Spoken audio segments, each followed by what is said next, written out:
Talk to me about this, the lifting of sanctions against Syria. We had some images, I think I've got to grab there now to play President Trump in Saudi Arabia just a moment ago. Have a listen. After discussing the situation with Crown Prince Mohammed and President Erdogan of Turkey, I am also ordering the cessation of sanctions against Syria to give them a fresh start. It gives them a chance for greatness. The sanctions were really crippling, very powerful. Greg, what do you make of all of this?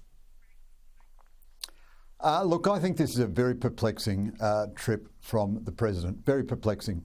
Trump is a combination of good and bad. He does some very good things. He does some things no one else would have the guts to do.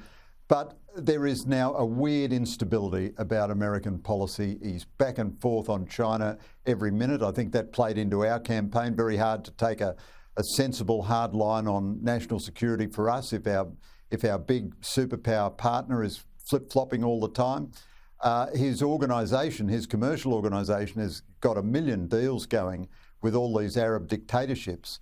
And this idea of taking the donation of a 747 jet from Qatar, which backs Al Jazeera and has backed Hamas, is just frankly unbelievable. Now, there is a case for trying to ease in the new Syrian government into the community of nations. There is a case for that. But you'd have to be very cautious. I mean, the new authorities there have killed a lot of innocent people. They're not as murderous as some of the previous Syrian governments. But Trump's speeches since he's been in the Gulf have had nothing to do with democracy or human rights or anything else. He likes a dictatorship which gives him a lot of money. And now, if this helps domesticate Syria, that's great. If, on the other hand, it just enables the latest batch of Islamists to come more quickly to power, that's a worry. And if there's alleged to be American investment going into Syria, that could be a force for stabilisation. That might be a good thing. But, you know, everything that Trump does at the moment is so entwined with his own personal interests that this is an extremely fraught, difficult moment for Western strategic policy, because it's impossible to be consistent because Trump keeps changing his position because it's all a negotiating position. And it's impossible to identify any values that go with it. Having said all that, if you can, turn the Gulf into pro-American actors and solidify them against Iran, but on Iran, Trump looks like he's going to get a worse deal than Barack Obama did. And he's notably snubbing Israel on this trip, although he's been very pro-Israel up till now. But honestly, it's a bit of a witch's brew, this trip, Peter, and it's very hard to interpret at this stage. Yeah, I was thinking maybe he has not publicly flagged that he would go to Israel for security reasons, and he'll, do what leaders often do. They'll drop into places that are a little bit more dangerous at the last minute, and the media is told at that time. Just on the luxury jet, I've got some comments he made today whilst he was on Air Force One. Let's have a listen.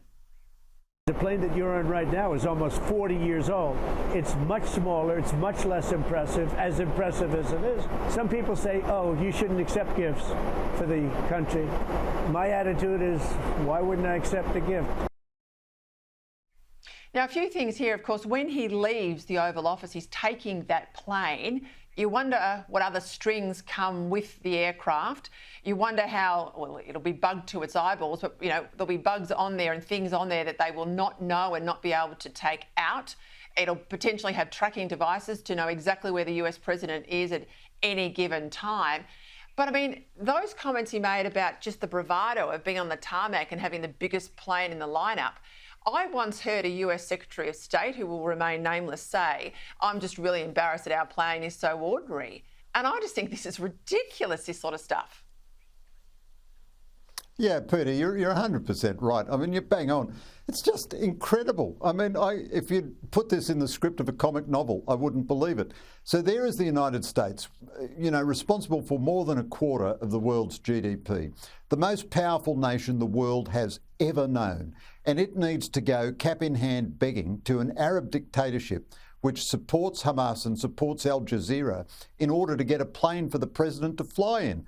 And then the president is so indifferent to even the most elementary rules of ethics that after he leaves office, he plans to keep the plane, theoretically not in his private possession, but in the possession of his own presidential library. So a gift worth about $600 million, 600 million Australian dollars. Now, he wanted, rightly in my view, to prosecute Joe Biden for some dodgy deals with China, where his son may have made $500,000 or something.